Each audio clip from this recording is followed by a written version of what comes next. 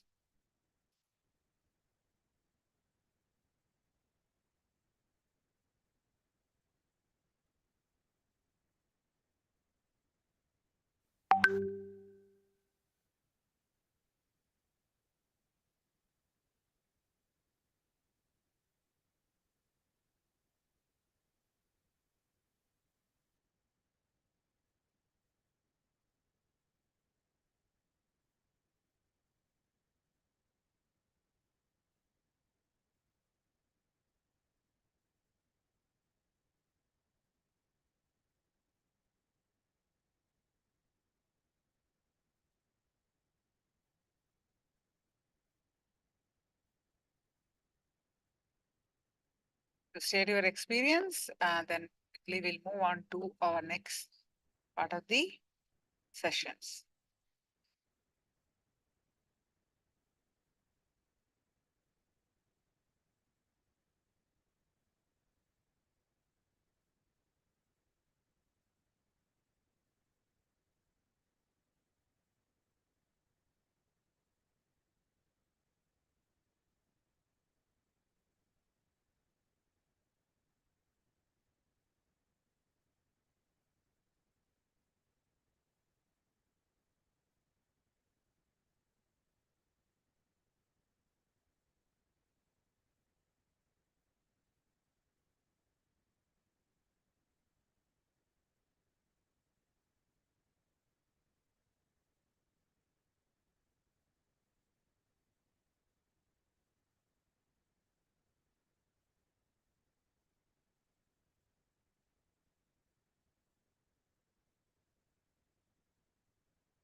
Now we are going to learn about the Ashtavakra Gita.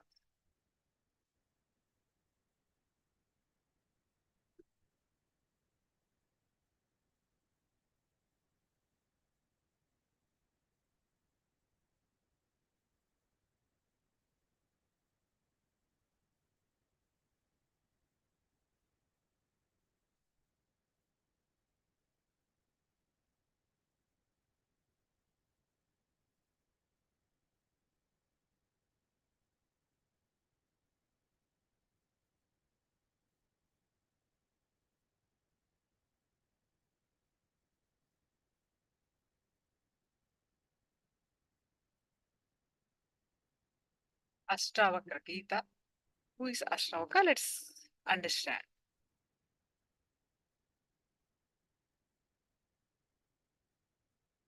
It's a satsangs and given by Swamiji way back in 2005, 10th, 11th, 12th of November.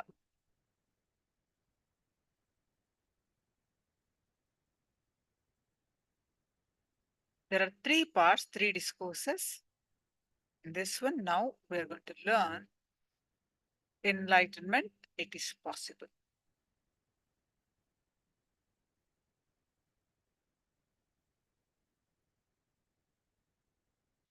The whole story of Ashtavakra is so beautiful. The story starts when Ashtavakra's mother was carrying him in her womb. Ashtavakra's father used to recite Vedic mantras and chants from the Vedic scriptures. When the father was chanting, the son used to listen to all the mantras.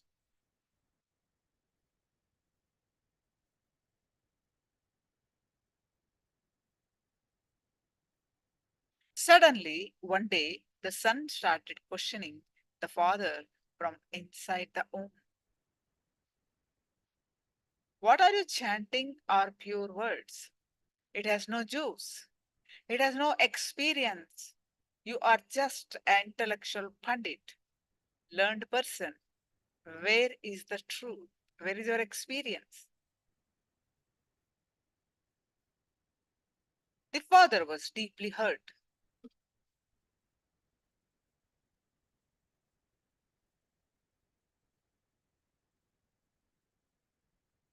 He cursed the son.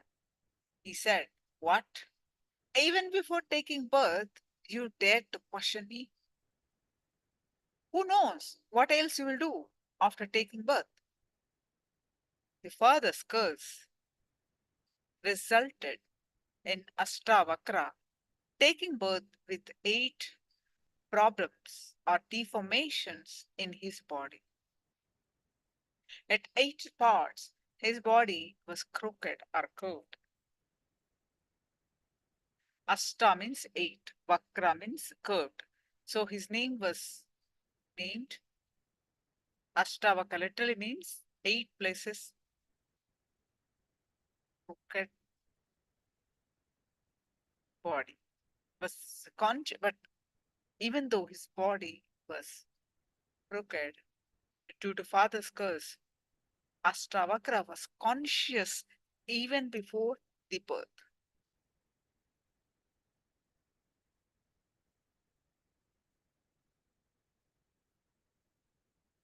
Now, next story starts. This is how Ashtavakra was born. Now, next story starts another beautiful story. Ashtavakra went to the palace of Janaka, a great king. The moment Ashtavakra entered Janaka's palace, everyone in the palace started laughing because Ashtavakra looked ugly with the 8 curves in his body. All the ministers and all the people, including Janaka, started laughing.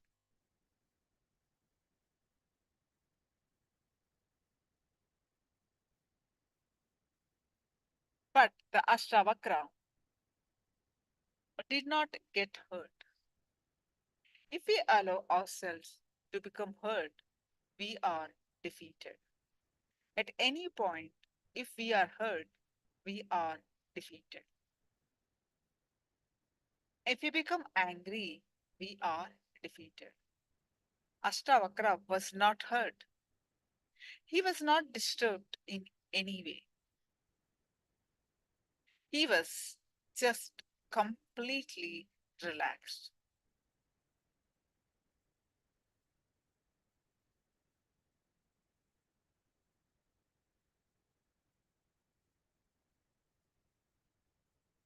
Ashtavakra was not hurt.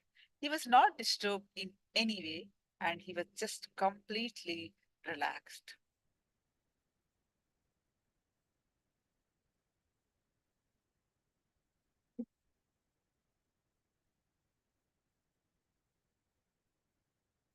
He said to Janaka, "O Janaka, I thought you were a great rishi, a great sage.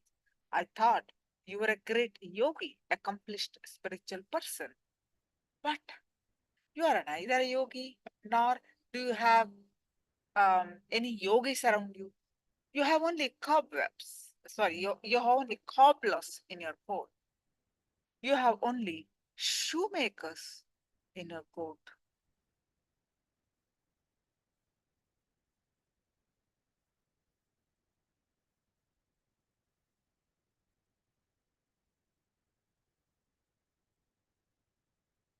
Ashtavakra was a spontaneous person with great respect for himself. Unless we allow or give our silent permission, nobody can disrespect us or hurt us. Ashtavakra was such an integrated being, such an integrated being, such a beautiful being. He did not allow others to hurt him or depress him. Straight away, he spoke with spontaneity.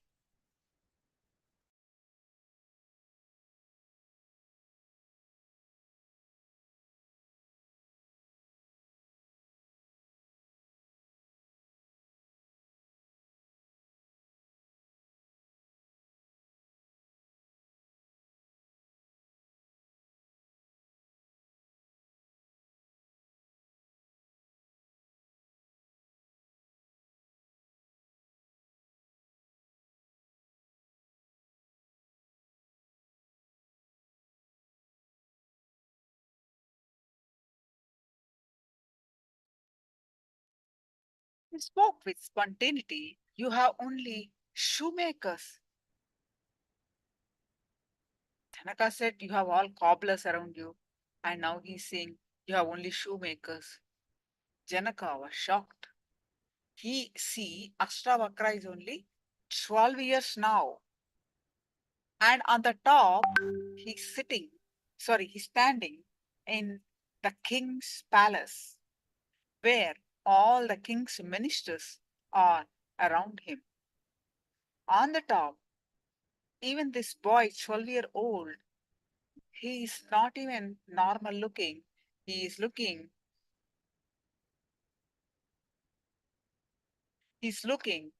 um,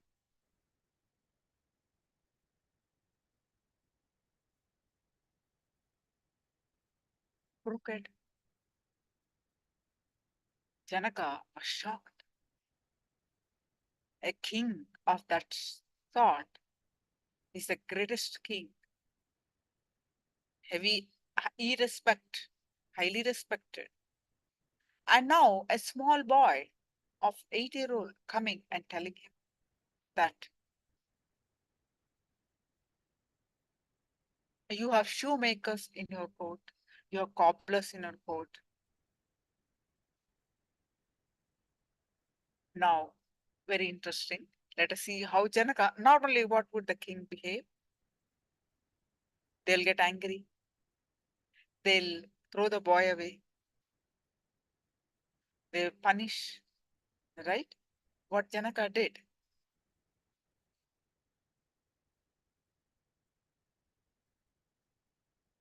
Ashtavakra explained and seeing.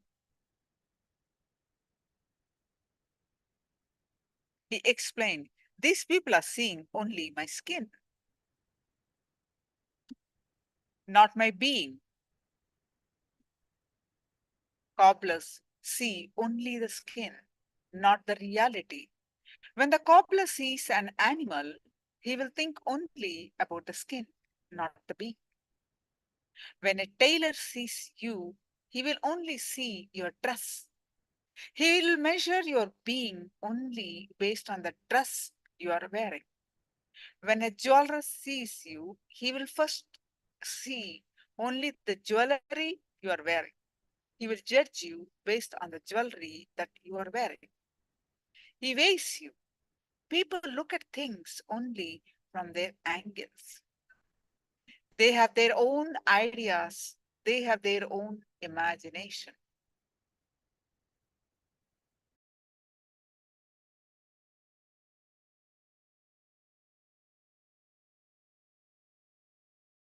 Janaka was a king and an intelligent being.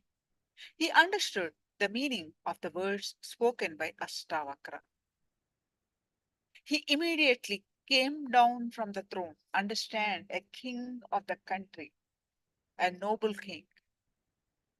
In front of his ministers, a boy is saying, you have shoemakers in your court, referring to his ministers, you have cobblers in your court, referring to his ministers, people. But he immediately came down from the throne, touched the feet of Ashtavakra. Janaka is at least 40, 50-year-old king, and the Ashtavakra is only 12-year-old boy. And on the top, Janaka was sitting on the throne, and Ashtavakra is a simple person, a boy with 8 cows. But the king came down from the throne and touched the feet of Ashtavakra and said, please forgive me. I understand what you say. Not only did he ask Ashtavakra to forgive him, but he also put forth one more statement. Master, O Lord. Now Janaka was referring to Ashtavakra as, O Master, O Lord. He called Ashtavakra as Master.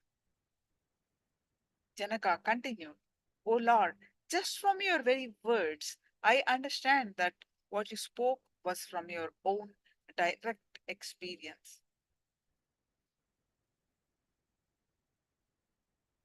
Ashtavakra was not hurt because he was so clear about his being and he was clearly expressing the reality. Janaka then said, just by your few words, I can understand that you are an enlightened being. Please teach me.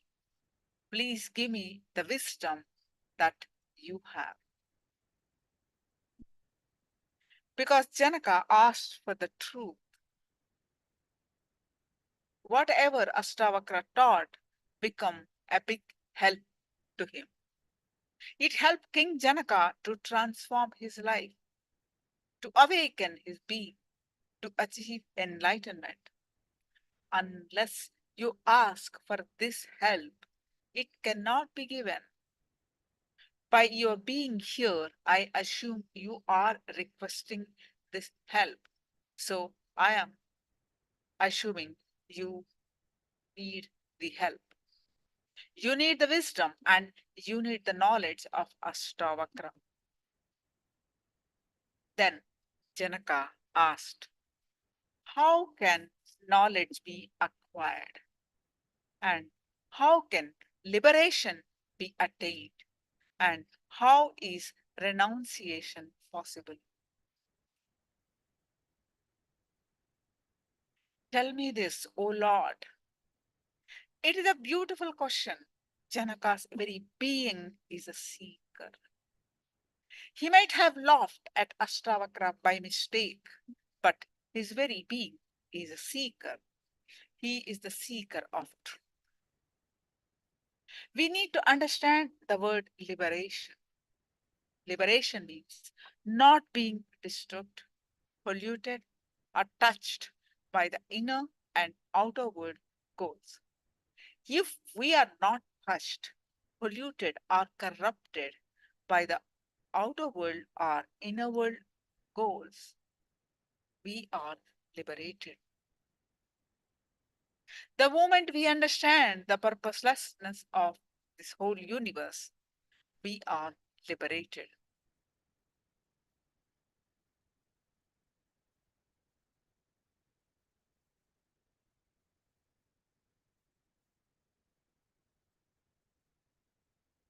Whatever we think as purpose binds our lives.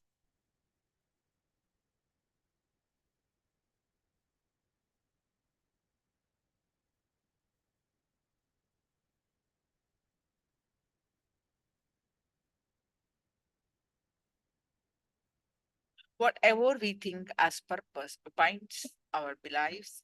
Bondage is thinking that there is a purpose in our lives. A goal is not the result of life. Life itself is a goal of life.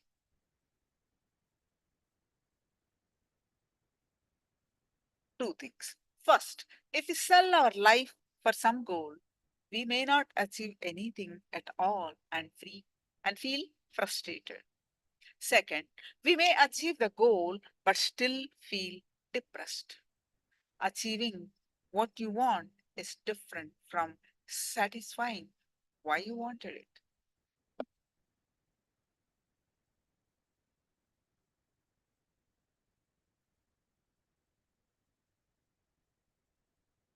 Jivan Mukta means a person who can sit with himself, one who does not need anything from the outer world to attain him.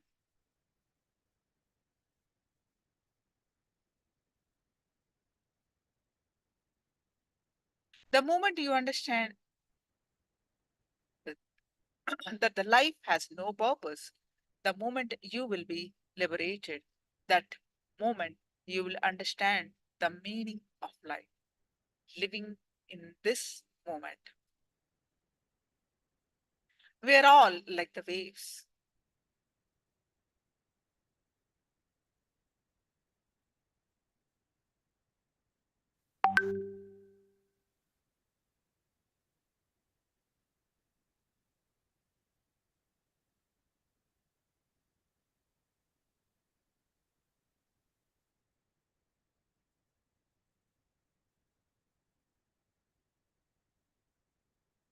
A person who understands that life has no purpose will start working 10 times more intensely than others. Do not think you will become lazy when you realize that life is without purpose. A liberated person will be energetic. A liberated person, by his own understanding, will start actually working. If we understand that we are full and express our fullness, we will also become compassionate. We will attract more and more joyful things and experiences in our life. If we believe strongly that we are not enough unto ourselves, start running based on fear and greed, we will only create and attract incidences and people of the same nature. By our very nature, we will reproduce what we believe.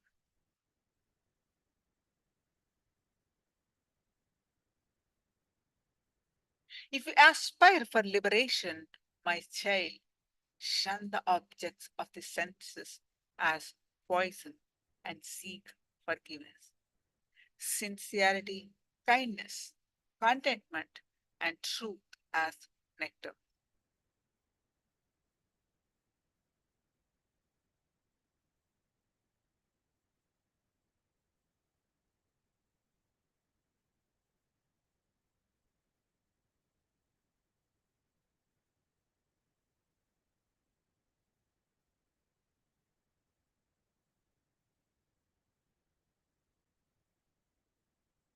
You are neither earth, nor water, nor fire, nor air, nor ether.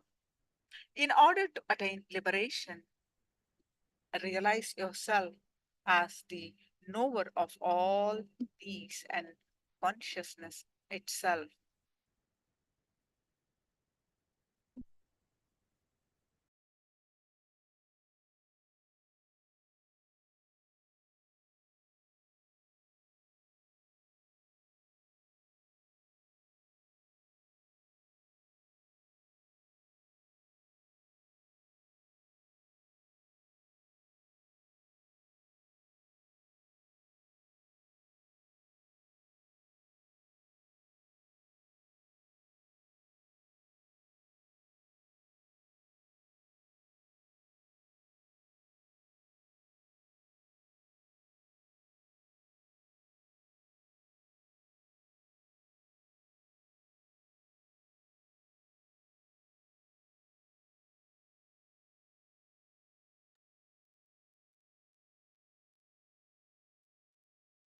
Life is not a chain. Every moment is independent. Be very clear. Your life is not an interconnected chain as you think it is. Every moment is individual. Every moment is a separate, independent moment.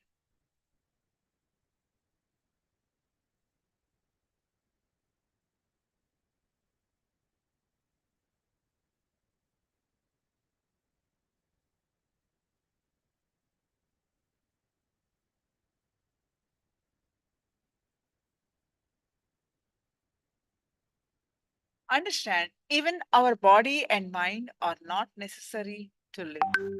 When we understand that we are beyond our body becomes graceful. When we understand that we are beyond our mind becomes intelligent. We start radiating grace and intelligence when we understand that we are beyond our body and mind.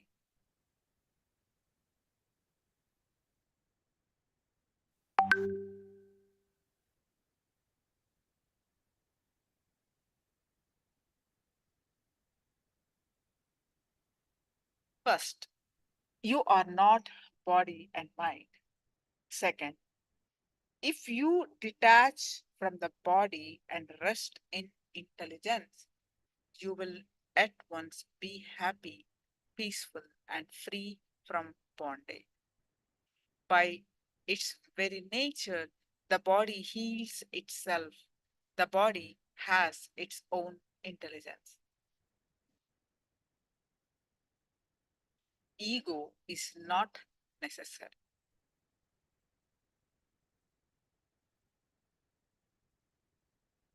The ego, the concept that you have about you,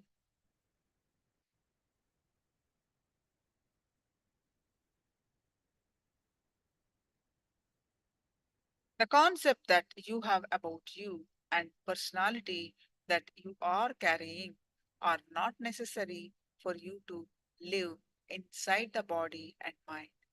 As long as you are afraid, you can be exploited by the ego.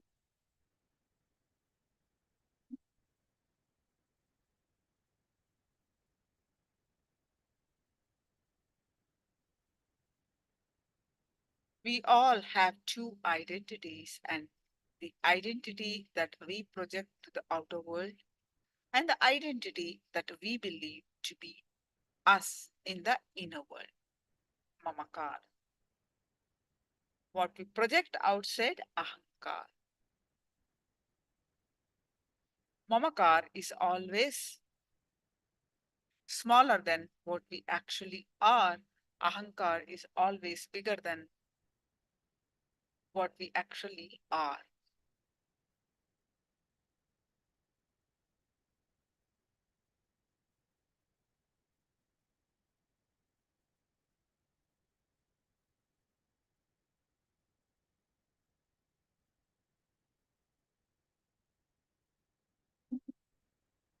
Ahankar will be based on the superiority complex. Mamakar will be based on the inferiority complex. Ahankar will be based on fear. Mamakar will be based on greed. The conflict between ahankar and mamakar is called tension. Both identities are pure myths. Both are lies. You are something beyond these identities.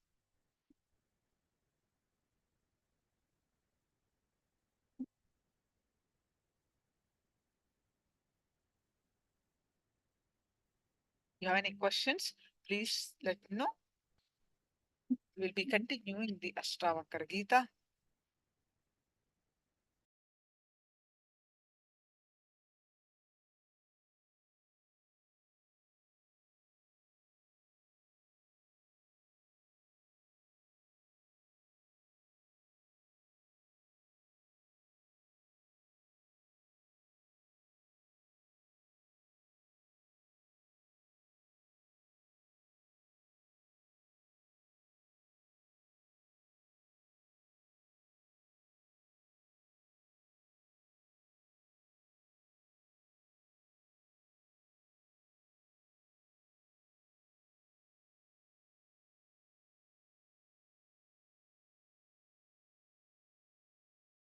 Now we will do the one more round of power manifestation of levitation.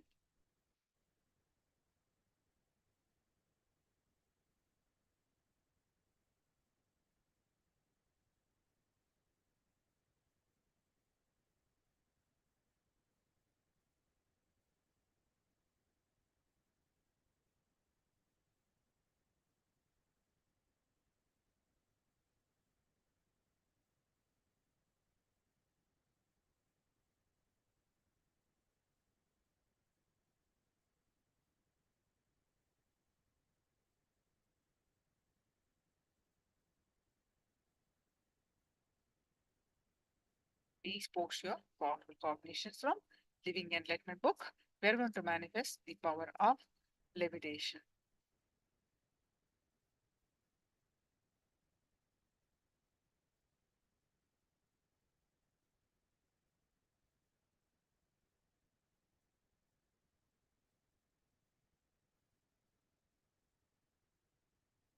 Shiva Sam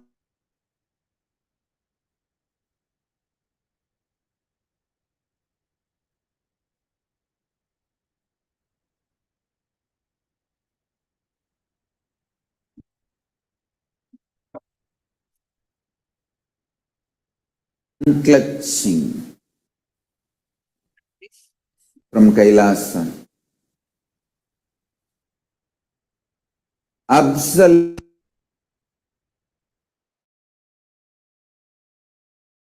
Post your powerful cognitions from Living Enlightenment book. Okay, so Kalyan Sundari posted the problem of falsity comes because society teaches you to be someone special all the time. Wonderful cognition, Ma Kalyan Sundari. Next, yes. Now,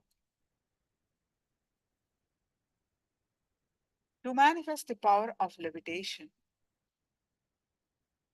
you need to sit in a specific way, to lock your legs, to lock your hands, and sit in a straight line with your head, neck, back straight line, and sit in the lotus posture and hands locked in Samana Mudra in the back. I'll show you the lotus posture.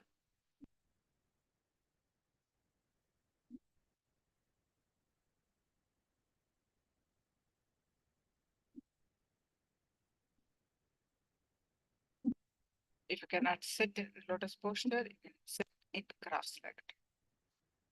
As seen in the picture. Padmasana is lotus posture. You can remove all the any obstacles are there, just be seated in an open space. Now,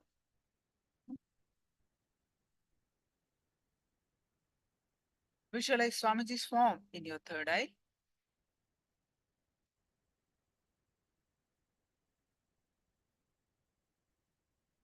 And any thoughts that are coming, let it come, let it go.